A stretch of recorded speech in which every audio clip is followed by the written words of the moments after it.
am going to start a new book written by Ben Horowitz. The book name is named as The Hard Thing About Hard Things.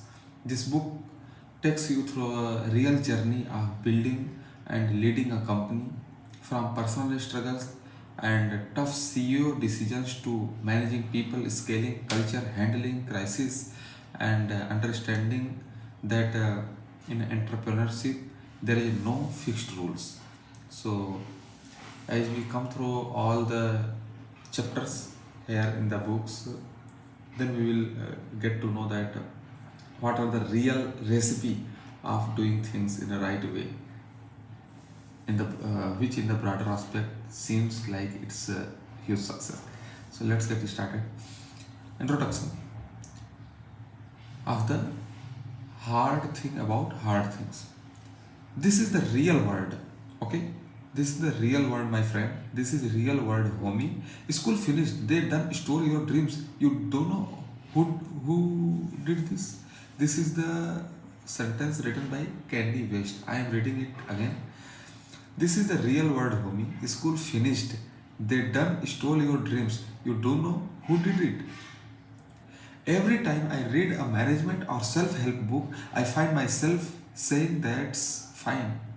But that wasn't really the hard thing about the situation. The hard thing isn't setting a big, hairy, audacious goal. The hard thing is laying people off when you miss the big goal.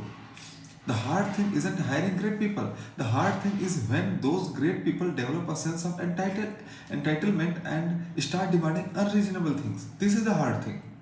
The hard thing isn't setting up an organizational chart. The hard thing is getting people to communicate within the organization that you just designed. People are able to communicate or not.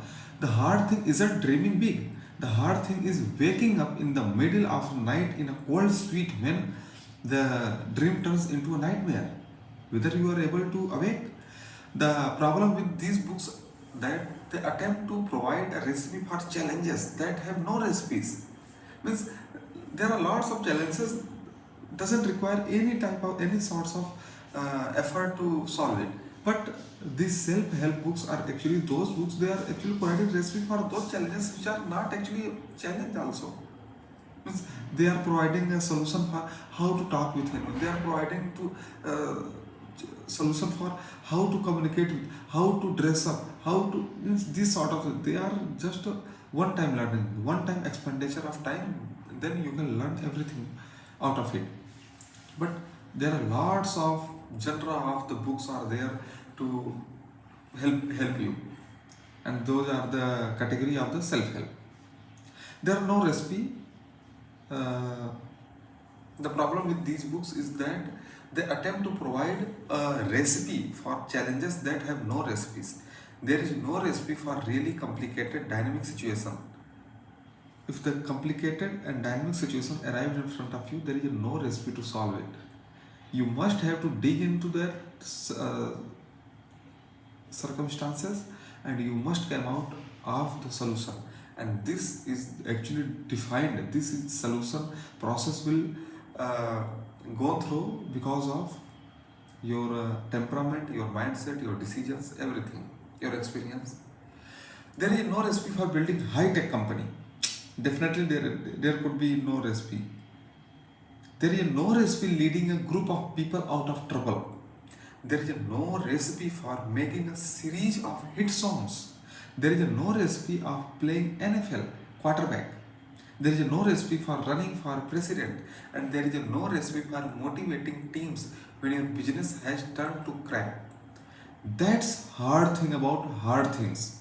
There is no formula for dealing with them. Nonetheless, there are many bits of advice and experiences that can help with the hard things.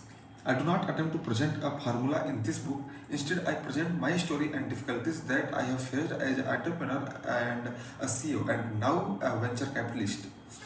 I still find these lessons useful, especially as I work with a new generation of founders, CEOs. Building a company inevitably lead to tough times.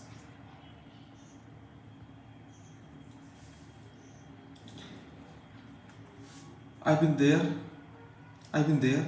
I have done that. Circumstances may differ, but the deeper patterns and lessons keep resonating.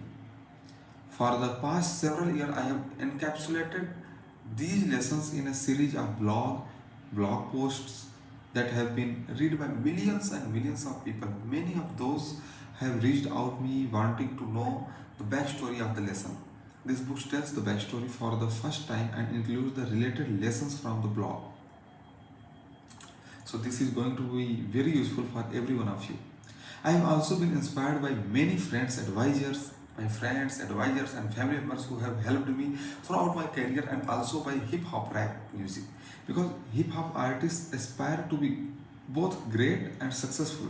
Hip hop are very great and successful, and see themselves as the entrepreneurs.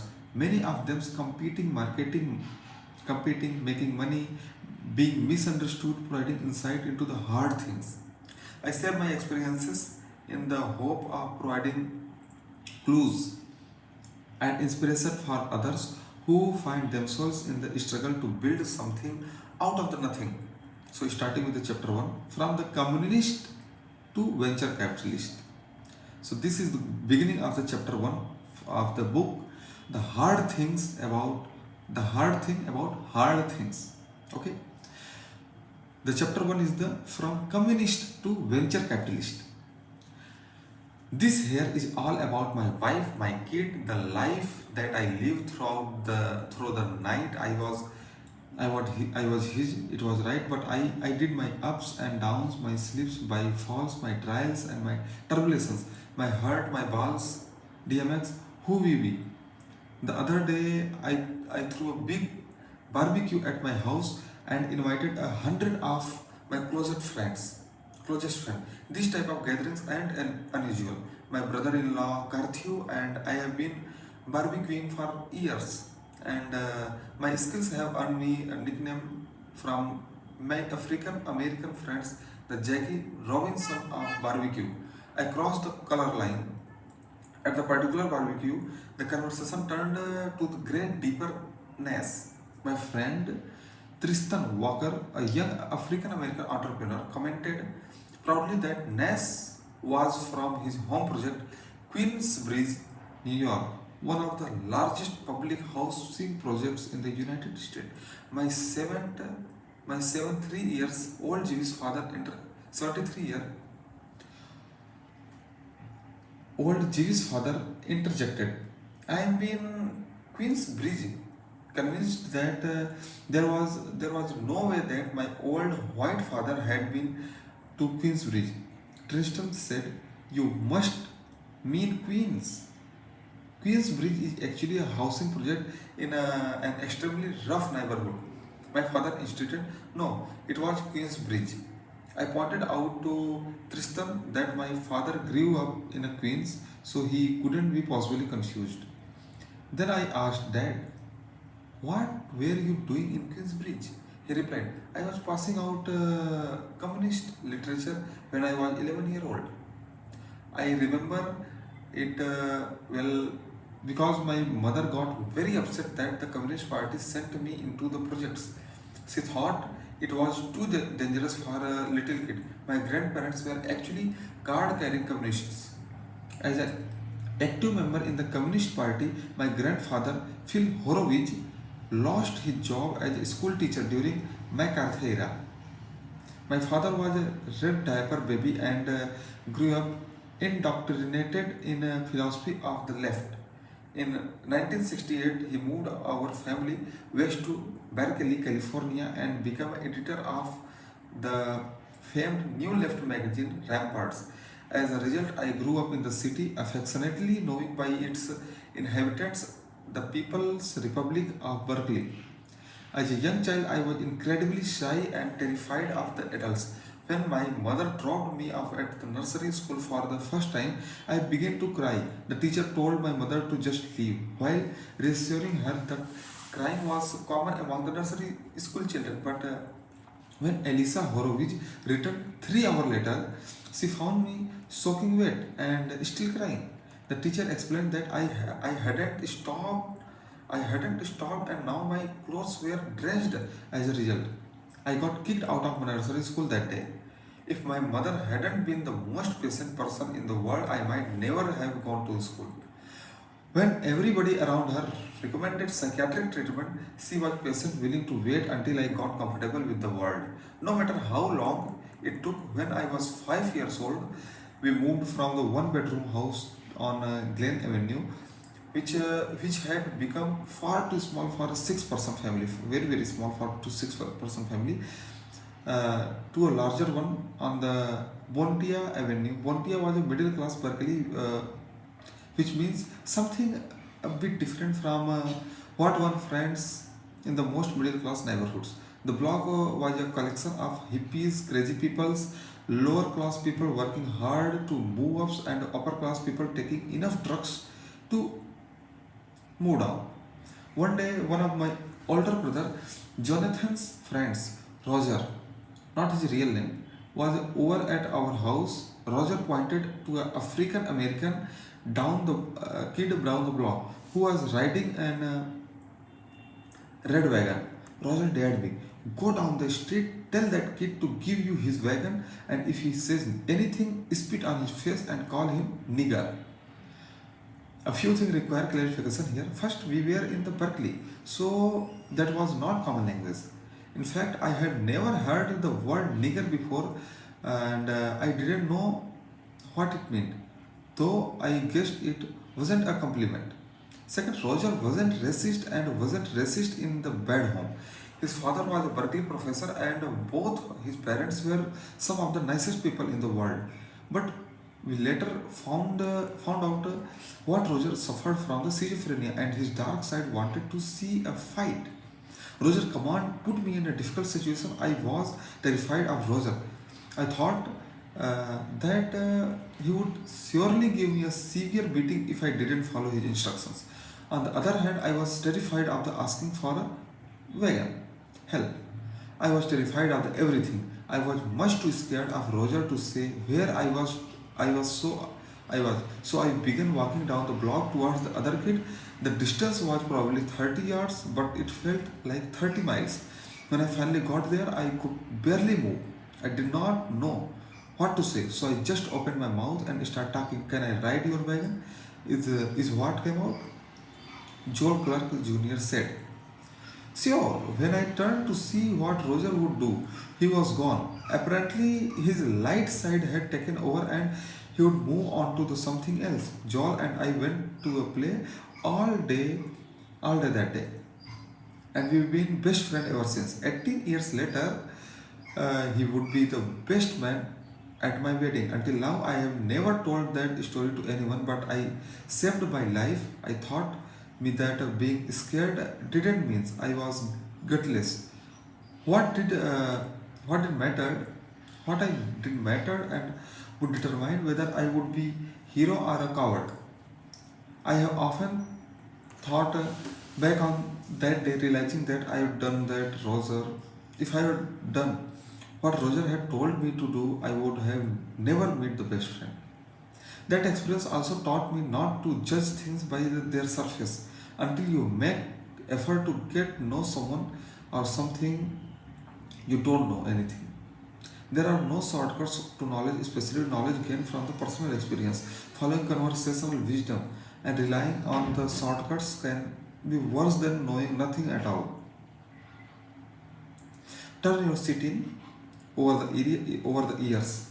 I worked hard to avoid being influenced by first impressions and blindly adhering to convention.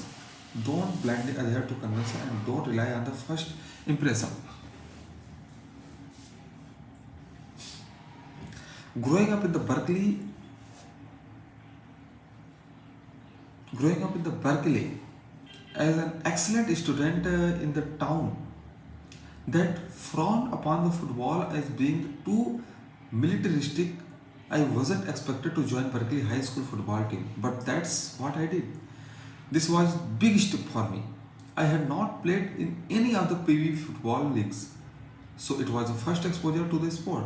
Nonetheless, those earlier lessons in the dealing with fear helped me tremendously. In the high school football, being able to handle fear is 75% of the game.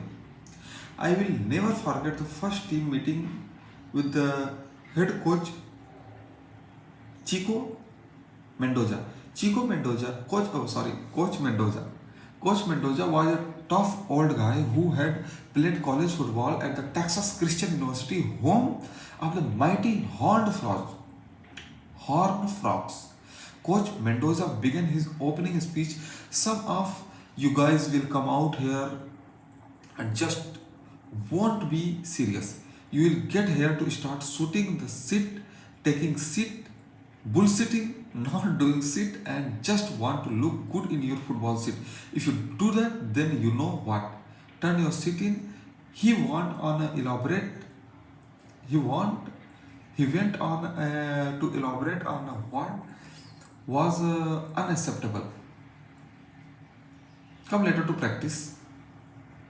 Turn your seat in. Don't want to hit. Turn your seat in. Walk on the grass. Turn your seat in. Call me Chico. Turn your seat in. It was the most intense, hilarious poetic speech I would ever heard. I loved it. I couldn't wait to get home and tell my mother. She was horrified, but I still loved it. In the retrospect, it was my first lesson in the leadership. Former Secretary of the State Colin Powell says that the leadership is the ability to get someone to follow you, even if only out of the curiosity. I was certainly curious to see what Coach Mendoza would say next. I was the only kid in the football team who was also in the highest academic track in the math. So my teammates and hadn't seen each other in the many classes. As a result, I ended up going multiple social circles and hanging out with the kids with very different outlooks in the world. It amazed me how a diverse perspective utterly changed the meaning of every significant event in the world. For instance, when Run DMC's Hard Times album came out with its relentless bass drum, it sent earthquake through the football teams, but not even a ripple through my calculus class. Ronald Reagan's strategic defense initiative was considered an outrage among your young scientists due to its questionable technical foundation, but those aspects went unnoticed at a football practice. Looking at the world through such different prism helped me separate facts from the perceptions. This ability would serve me incredibly well later when I became an entrepreneur and CEO. In particularly dire circumstances when the facts seemed to dictate a certain outcome, I learned to look for alternative narratives and explanations coming from radically different perspectives to inform my outlooks. The simple existence of an alternative, plausible scenario is often all that needed to keep hope alive among all worried workforce.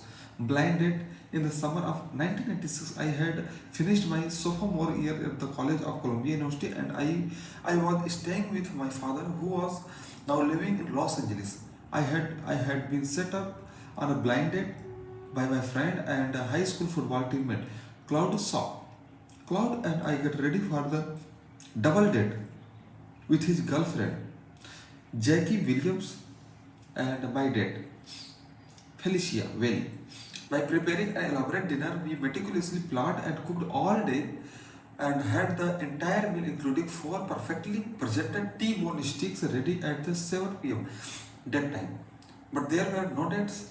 An hour passed, but we didn't get to work up. Jackie was known for her tardiness, so no worries.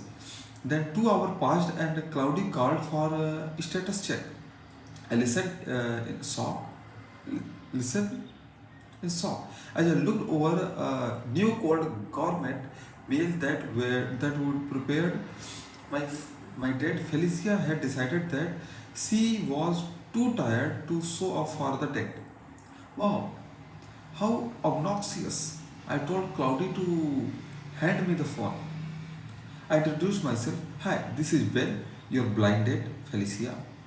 I am sorry, but I am tired and it is late. Me? Well, it is late because you are late. Felicia, I know, but I am just too tired to come over. At this point, I decided to appeal to her sense of empathy. Me, well, I understand your predicament, predicament, but the time to communicate this message would have been before we spent all day cooking dinner. At this point, anything sort of getting into your car and driving here immediately would be rude and leave a permanently poor impression. If she was totally self-centered as she appeared to be, Napoli would have no effect.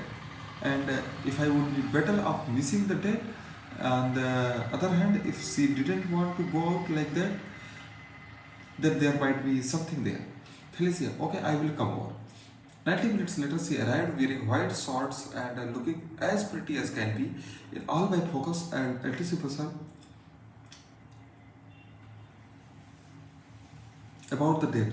I had completely forgotten about the first sight I will be in the day before during a pickup basketball game in the San Francisco Valley. A 6 foot 2 inch crew cut sporting camouflage pants, wearing fraternity boy looking player throw the ball at my brother. Jonathan was a musician, had long hair and probably weighed about 155 pounds at the time. On the other hand, I was used to football and fighting and was ready for action. I judged situation on my first impression and I rushed to the frat bar. I scuffle ensued and I landed some good punches but caught a right hook under my left eye, leaving a bit of mark. It's possible that my target player was simply mad about a hard foul rather than trying to bully my brother, but that's the practice of not taking the time to understand. I will never know, whatever the case, when I open the door to greet our dates Felicia. Award. Winning green eyes immediately fixed on the welt under the eye. His first impression to be, yes, this guy is the thug. Coming there is a big mistake. Fortunately, neither of us relied on our first impression. We have been happily married for the nearly 25 years and have three wonderful children. Silicon Valley. Come to Silicon. During one summer in a college, I got a job as an engineer at a company called Silicon Graphics (SGI). The inspiration blew my mind. The company invented modern computer graphics and powered a whole new class sets of the applications, ranging from the movie Terminator 2 to amazing flight simulators. Everybody there was smart. The things they built were so cool. I wanted to work for Silicon Graphics for the rest of my life. After graduating from the college and the graduate school in a computer science, I went back to work for the SGI. Being there was a dream come true and I loved it. After my first year at SGI, I met former head of marketing for the company, Rosalie.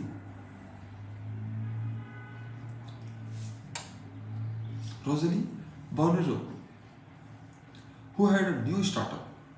Rosalie had heard about me from her daughter, who also worked with me at the SGI. Rosalie recruited me hard. Eventually, she got me, and I went to work for her at NetLabs. Joining NetLabs turned to be horrible decision for me. The company was run by Adair Swagger, a former Hewlett Packard executive, and more important, Rosalie's husband. Andre and Rosalie had been thought had been brought in by the venture capitalists as the professional management team. Unfortunately, they understood very little about the products or the technology, and they sent off the company off in one crazy direction after the next. This was the first time that I started to understand the importance of founders running their companies. To make matter more complicated, my second daughter, Maria, had been diagnosed with autism, which made me working at a startup terrible burden for our family, as I needed to spend more time at home. Every hot day, my father came over for a visit. We could not even afford air conditioning, and all three children were crying as my father and I sat there sweating in the 105-degree heat. My father turned to me and said, "Son, do you know what's cheap?" Since I had absolutely no idea What was he talking about? I replied, no, what? Flowers. Flowers are really cheap.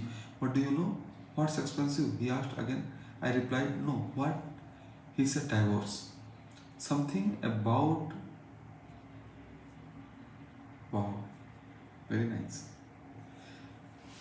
Something about that joke, which was not really a joke, made me realize that I had run out of the time. Up till that point, I had not really made any serious choice. I felt like I had unlimited bandwidth and could do everything in life that I wanted to do simultaneously. But his joke made me suddenly clear that by continuing on the course I was on, I might lose my family. By doing everything, I would fail at the most important thing. It was the first time that I forced myself to look at the world through the priorities that were not purely on earth. It was the first time, the very first time that I forced myself to look at the world through priorities that were not purely my own.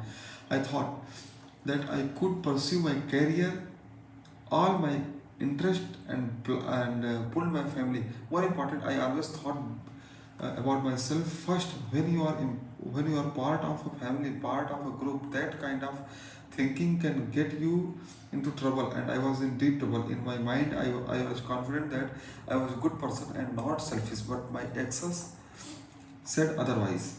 I had to stop being a boy and become a man. I had to put first things first. I had to consider the people who cared about most before considering myself. I decided to quit NetLabs.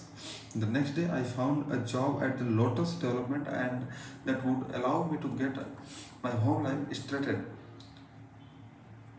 out. I stopped thinking about myself and focused on what was best for my family. I started being the person that I wanted to be. Let's get. One day, while working at the Lotus, one of the co-workers showed me a new product called Mosaic, which was developed by some student at the University of Illinois. Mosaic was essentially a graphically interface and to the internet, a technology formerly only used by the scientists and researchers. It amazed me. It was so obviously the future, and I was so obviously wasting my time working on anything but the internet.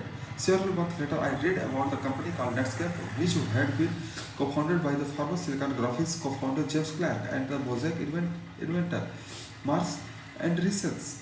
I instantly decided that I should interview for a job there. I called a friend who worked at Netscape and asked if he could get me an interview with the company.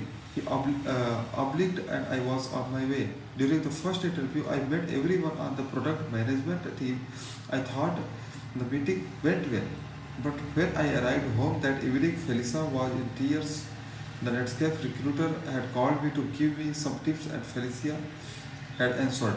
This was before the day of pervasive cell phones. The recruiter informed her that it would be unlikely I would get the job because the group was looking for candidates with Stanford and Howard MBAs. Felicia suggested that maybe I could go back to school. Given that we had three children, she knew this was unrealistic, hence the tears. I explained that recruiters were not hiring managers and that they might consider me despite my lack of proper business schooling. The the next day, the hiring manager called back to me and let me know that they wanted to interview with the co-founder and chief technical officer Mark Anderson. He was 22-year-old at that time. In retrospect, it's easy to think both the web browser and the internet were inevitable. But without Mark's work, it is likely that we would be living in the very different world. It is the time most people believed only scientists and researchers would use the internet. The internet was thought to be arcane, insecure, and slow to meet real business needs. Even after the introduction of the Mosaic, the world's first browser, almost nobody thought the internet would be significant beyond the scientific community. List of the people, list of all the most important technology industry leaders who were busy building. proprietary alternatives, the overwhelming favorites to the dominate the phase to become the so-called information superhighways, where competing proprietary technologies for the industry powerhouses such as the Oracle and the Microsoft. Their stories captured the imagination of the business press. This was not so illogical since most companies didn't even run TCPs, IPs, the software foundation for the internet. They ran proprietary networking protocols such as AppleTalk, NetBIOS, and SRS. As late as November 1995, Bill Gates wrote a book titled "The Road Ahead," and he predicted that the information superhighway network connecting all businesses and consumers in the world